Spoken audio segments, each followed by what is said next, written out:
Hello बच्चों, कैसे हो आप। मैं आशा करती हूँ कि आप सभी अच्छे होंगे।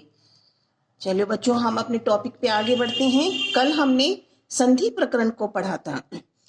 संधि में हमने संधि की परिभाषा यानी उसका अर्थ क्या होता है, संधि के विच्छेद क्या होता है और संधि के प्रकार कितने होते हैं।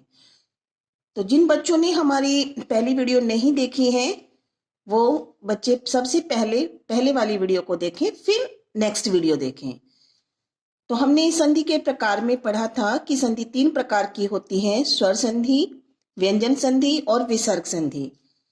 तो हम सबसे पहले स्वर संधि की जब हमने परिभाषा लिखवाई थी मैंने, तो उसमें संधि के प्रकार लिखे थे हमने कि स्वर संधि के कितने प्रकार होते हैं। संस्कृत में 7 प्रकार होते हैं। तो उन 7 प्रकार में जो हमने सबसे पहले लिखा है दीर्घ स्वर संधि। अब संस्कृत में बच्चों जो हमारी संधि होती है उसके जो नियम होते हैं उनमें सूत्र चलते हैं, और ये सूत्र आपके मेन एग्जाम में 1 मार्क्स के क्वेश्चन में पूछ ले जाते हैं। इसलिए सबसे ज्यादा फोकस आप सूत्र को ध्यान से पढ़ें और नोट करें। सभी बच्चे अपनी नोटबुक और पेन लेकर बैठे होंगे, जिन्होंने नहीं लिया है ले लीजिए। तो दीर्घ स्वर संधि का सूत्र क्या है? अक है, सवर्णे दीर्घ है। अक है, सवर्णे दीर्घ है। सूत्र से क्या सार है, यानी सूत्र का तात्पर्य क्या है? जब दो समान या सजातीय स्वर मिलते हैं, चाहे वे दोनों हार्श हों या दीर्घ हों, या फिर एक हार्श हो और दूसरा दीर्घ हो, तो उनके स्थान पर दीर्घ स्वर हो जाता है और इसे ही हम दीर्घ स्वर संधि कहते हैं। तो बच्चों, आपका ना दीर्घ स्वर संधि के सूत्र के साथ कभी कभी 2 नंबर के क्वेश्चन में दीर्घ स्वर संधि की परिभाषा बताइए, इस प्रकार से क्वेश्चन पूछ लिया जाता है। अब बच्चों, दीर्घ स्वर संधि को मैं एक्सप्लेन करने से पहले आपको ये चीज बताना जरूरी समझती हूं कि आप संधि के लिए जो हम स्वर संधि कर रहे हैं उसमें आप ध्यान से देखिए, ये 4 शब्द आते हैं, वर्ण आते हैं। कौन कौन से वर्ण हैं ये आप ध्यान से समझ लेंगे बिल्कुल, क्योंकि जो हमारी स्वर संधि है वो इन्हीं 4 वर्णों पर निर्भर करती है। कौन कौन से हैं? ए और आ, ई और ई, उ और उ, और ऋषि ऋषि। अब आप कहोगे कि मैम कैसे इन 4 पर निर्भर करती है, तो आप ध्यान से देखिए, जो हमारी दीर्घ स्वर संधि है उसमें ये चारों वर्ण आपको बहुत अच्छे से लर्न करने हैं। जब आप इन चारों वर्णों को अच्छे से याद कर लोगे तो आपको जो हमारी स्वर संधि है, जो हमने 7 प्रकार नोट किए हैं, वो बहुत अच्छे से क्लियर हो जाएंगे। सबसे फर्स्ट स्टेप में आप देखिए ए या आ। तो इसमें बच्चों या तो हमारा ए क्या है? हर्ष स्वर, तो उसके सामने ए आ जाए, यानी दोनों ही हमारे हर्ष हों। दूसरा वर्ण क्या है? आ, तो उसके सामने भी आ जाए, यानी दोनों दीर्घ हों, तो तब भी हमारा क्या होगा? आ ही होगा, यानी दीर्घ वर्ण ही बनेगा। या फिर पहले दीर्घ आ गया है और बाद में हर्ष हो, या पहले हर्ष है बाद में दीर्घ हो, तो दोनों के बाद ही आ आना है, यानी समान वर्ण होना। समान वर्ण कैसे? यदि पहला जो हमारा शब्द है उसका स्वरांत किस शब्द वर्ण से हो रहा है, किस अक्षर से हो रहा है। जैसे पहले अगर ए है तो उसके सामने उसका समजातीय यानी समान दिखने वाला वर्ण ही दूसरे शब्द का प्रथम वर्ण होना चाहिए, तो वो हमारी दीर्घ स्वर संधि होती है। अब जैसे दूसरा सेकंड स्टेप में आप देखेंगे ई और ई। पहला जो हमारा वर्ण है ई, वो हर्ष है, तो उसमें भी अगर हमारा हर्ष आता है या फिर हमारा दीर्घ वर्ण आता है, तो दोनों का ही यानी हमारा क्या होगा? दीर्घ वर्ण ही बनेगा। ई। लेकिन हमें बस ये ध्यान रखना है कि उन दोनों शब्दों में जिनकी हम संधि कर रहे हैं, पहले वाले शब्द का अंतिम वर्ण अगर ई है और दूसरे वाले शब्द का प्रथम वर्ण भी ई ही है, तभी वो दीर्घ स्वर बनेगा। ठीक है, तो ये हमारी होती है दीर्घ स्वर संधि, यानी दोनों तरफ हमारे समान दिखने वाले वर्ण होने चाहिए, एक ही समान वर्ण हो, चाहे वो हर्ष हो या दीर्घ हो, या दोनों तरफ दीर्घ हो या दोनों तरफ हर्ष हो, दोनों का ही हमारा दीर्घ बनेगा। थर्ड स्टेप में देखिए ऊ और ऊ, और फोर्थ में हमारा ऋषि ऋषि। तो ये 4 वर्ण आप बिल्कुल अच्छे से ध्यान से नोट कर लीजिए। अब आगे बढ़ते हैं हम अपना, देखिए उदाहरणार्थ कैसे, वेद प्लस अंत है, तो जो हमारा पहला शब्द है उसका अंत किससे हो रहा है, दे। तो जितने भी हमारे बच्चों व्यंजन होते हैं वो किस वर्ण की सहायता से बोले जाते हैं, ए वर्ण की सहायता से। तो हमारा दे में क्या मिला हुआ है, ए, और दूसरे शब्द का प्रथम वर्ण क्या है, वो भी है हमारा ए। तो यानी दोनों तरफ समजातीय वर्ण है, तो दोनों को मिलाने पर यानी ए प्लस ए, तो हमारा क्या होगा, आ। अब देखिए हम इसको संधि करते हैं दोनों शब्दों की, वेद प्लस अंत है, तो क्या होगा, वेद। तो जो हमारा ए मिलके आ हुआ है, तो हम उस आ की मात्रा वहां पर लगा देते हैं। ए को नहीं लिखेंगे क्योंकि ए तो हमारा दे में लुप्त है, छुपा हुआ है। और फिर हमारा इस ए और इस वाले ए को जो हमारा दे में मिला हुआ है, उन दोनों की संधि होके आ हो गया है, और हम आ की मात्रा कैसे लगाते हैं, इस प्रकार पाई के रूप में। अब हम जो बाकी का है आधा ने और तय, और फिर हम विसर्ग लगा देते हैं, तो ये हमारा हो गया वेदांत है। इस प्रकार हम आगे बढ़ते हैं, जैसे हिम प्लस आल्य है, तो हिम में पहले वाले शब्द में देखिए मैं आ रहा है, भाई हिम का जो अंत है वो स्वरांत क्या है, मैं में भी हमारा क्या छुपा है बच्चों, ए,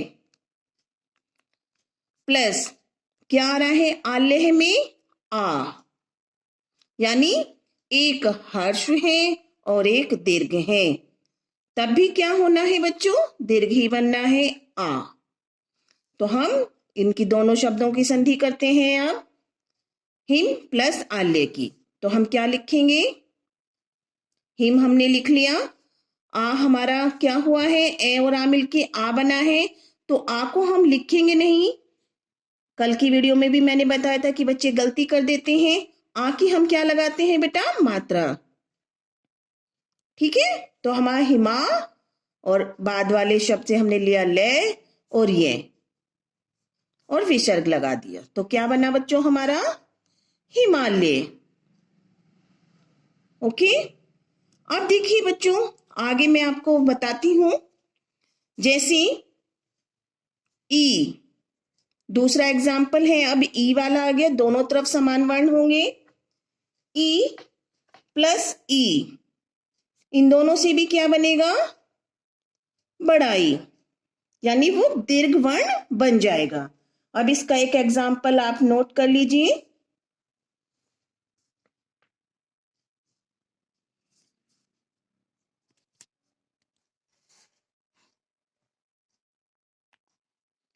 चलिए बच्चों आगे बढ़ते हैं हम सेकंड स्टेप में। जैसे बच्चों ई प्लस ई, तो हमारा क्या होगा, दीर्घ वर्ण हो जाएगा ई। कैसे, देखिए रवि प्लस ई से है। अब यहाँ पे देखिए प्रथम शब्द का अंतिम वर्ण यानी किससे अंत हो रहा है, किस स्वरांत से, छोटी ई, रवि पे छोटी की मात्रा है, और दूसरे शब्द के प्रथम वर्ण में हमारा क्या लिखा हुआ है, प्रथम वर्ण ई। तो इन दोनों का यानी एक हमारा हर्ष है और एक दीर्घ है।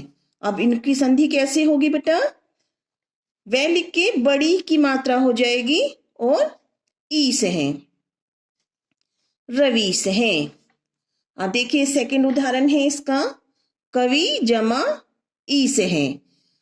अब कवि में भी क्या है बेटा, छोटी ई यानी हर्ष वर्ण आ रहा है हमारा, और दूसरे शब्द का प्रथम वर्ण बड़ी ई है। तो हमारा दोनों हर्ष और दीर्घ दोनों मिलके क्या होंगे, दीर्घ यानी बड़ी की मात्रा लग जाएगी।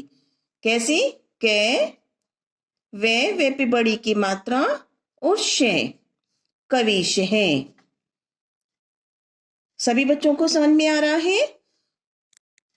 ओके बेटा, आगे बढ़ते हैं हम ऊ के एग्जाम्पल पर। देखिए बच्चों, जैसे हमारा गुरु, ये हमारा सेकंड एग्जाम्पल थे। हमने पहले ए वाले सीखे हैं, फिर ई वाले सीखे हैं, क्योंकि मैंने आपको 4 वर्ण बताए हैं जो आपको अच्छे से लर्न रखने हैं। अब हमारा थर्ड क्या है वो देखेंगे, ऊ। लिखिए, सभी बच्चे मेरे साथ नोट करते रहेंगे। लघु प्लस उपदेश है। लघु प्लस उपदेश है। अब यहां पर देखिए बेटा, लघु, लघु पे क्या है, हमारी छोटे ऊ की मात्रा है, और उपदेशी में है भी क्या है, प्रथम वर्ण ऊ। तो हर दोनों तरफ हर्ष वर्ण है हमारा, तो ये क्या होगा हमारा, बड़ा ऊ। अब बड़ा ऊ हम लिखेंगे थोड़ी ना, कैसे लिखेंगे हम अब इसको, ले। तो जो ये घे पे हमारी छोटी ऊ की मात्रा थी, अब हम इसको बड़े ऊ की मात्रा कर देंगे। और ये वाला ऊ जो है हमारा दूसरे शब्द का प्रथम वर्ण, वो हमारा लुप्त हो गया, क्योंकि दोनों जो हमारे ऊ हैं, हर्ष स्वर हैं, उनमें हमारी संधि हो गई है, वो दीर्घ ऊ हो गया है, और वो हम बड़ी मात्रा के रूप में उसे लिखते हैं। फिर बाद में पे, दे, ए की मात्रा शे, तो ये क्या बन गया हमारा, लघु उपदेश है। सभी बच्चों को समझ में आ रहा है? सबको समझ में आ रहा है? तो सभी बच्चे मेरी वीडियो को लाइक जरूर कर दिए, लाइक करें और सब्सक्राइब करें, ताकि मैं आपको अच्छी अच्छी शॉर्ट ट्रिक अच्छे से आसानी से संस्कृत को समझा सकूं। अब चलिए बच्चों, अब हम फोर्थ एग्जाम्पल भी देख लेते हैं। फोर्थ एग्जाम्पल में मैंने आपको फोर्थ वर्ण क्या बताया था, ऋषि, ऋषि। तो अब ये देखिए, आपको ये लिखा हुआ है पितृ, ऋणम।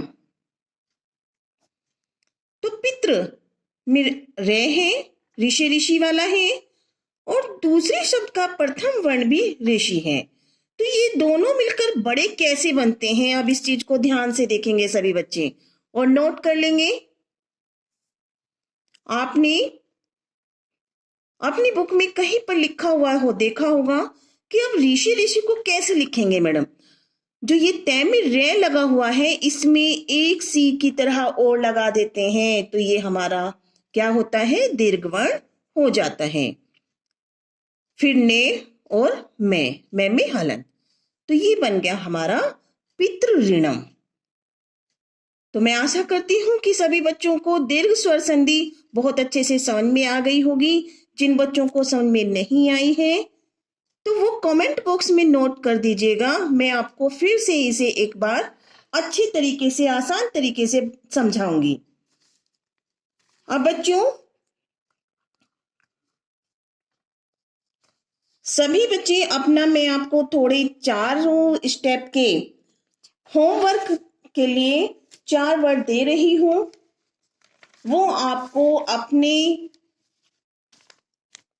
तरीके से सॉल्व करके देखेंगे उसे, और कमेंट बॉक्स में उसे जल्दी से जल्दी शेयर करेंगे।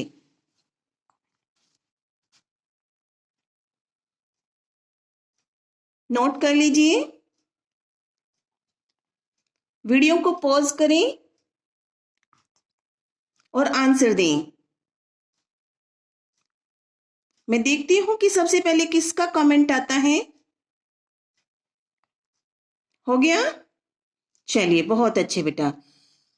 अब आसान तरीके से संधि को समझने के लिए आप सभी बच्चे, मैं बहुत सरल तरीके से आपको समझा रही हूँ, तो मेरी वीडियो को प्लीज लाइक करिए, सब्सक्राइब करें और बेल आइकन पे प्रेस करें,